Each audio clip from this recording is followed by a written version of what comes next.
దేవుని మాటలో జీవం ఉన్నది. ఎవరైతే క్రీస్తునందు జీవించాలని ఆశపడుతున్నారో, ఎవరైతే క్రీస్తు కలిగి ఉండాలని ఆశపడుతున్నారో, ఎవరైతే లోకను విడిచి తన కుటుంబాన్ని క్రీస్తు కట్టుకొని ఇష్టపడుతున్నారో, ఎవరైతే ప్రభునిస్కు పరిశుద్ధమైన నామను బట్టి నిరీక్షణకు ఇష్టపడుతున్నారో, వారితో దేవుడు చెప్తున్నమాట, చెడ్డ మాటలు పలకకుండా ప్రభు నోనప్పుడు. ఎందుకనగా ఇది కీడు కాలము. 14 వర్షం చెప్తున్నా అక్కడ.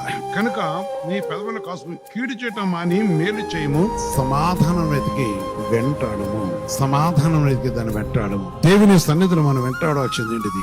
పరిశుద్ధాత్మమైన సన్నిధిలో మనం వెతకవలసింది. ఈ సర్వోన్నతమైన దేవుడు తన కృపతో మనకు అనుగ్రహించిన కృపను బట్టి చెడ్డ మాటలు పలికే ప్రతి వారు కూడా చూస్తే వారు కీడు చేయటమే వారికి తెలుస్తుంది. అందుకని కీడు చేయటం మానుడి. ఏ కుటుంబంలో కూడా కీడు చేయటం దేవునికి ఇష్టమైనది కాదు. చెడ్డ మాటలు పలకటం అనేది దేవుడు ఇష్టపడేది కాదు. దేవుడు తన పరిశుద్ధమైన నామను బట్టి ఆయన సెలవిస్తున్న మాటలు చూసినప్పుడు పరలోక దేవునితో కలిగి కలిసిన విషయం కనుక ప్రియమైన సహోదరి సోదరు విషయాన్ని జ్ఞాపకం చేసుకోండి. జీవగల దేవునితో మన కలిసి సజీవైన దేవుని కలిగి ఉండటం కోసం దేవుడు పిలుస్తున్నాడు. కీడు కాలము చాలా జాగ్రత్తగా జీవించాలని దేవుడు సెలవిస్తున్నాడు. ప్రభుత్వ కలిసి ఉండటం అనేది బైబిల్ పట్టుకుంటమే కాదు, ప్రభును కలుగుడం మీద ప్రార్థన చేసి మన క్రియలు మారకపోతే దేవుడు అంగీకరించేది కాదు. ఈ కష్టకాలం అంటే ఈ యొక్క అంత్యకాల దినముల్లో దేవునితో కలిసి ఉండాలి. తన పరిశుద్ధమైన నామనట మన దేవుని నిలిచి ఉండాలి. సర్వోన్నతమైన దేవుని యొక్క ఉద్దేశం నెరవేర్చే వరకు మనం జీవనంగా ప్రభుత్వం కలుసుకోవాలి.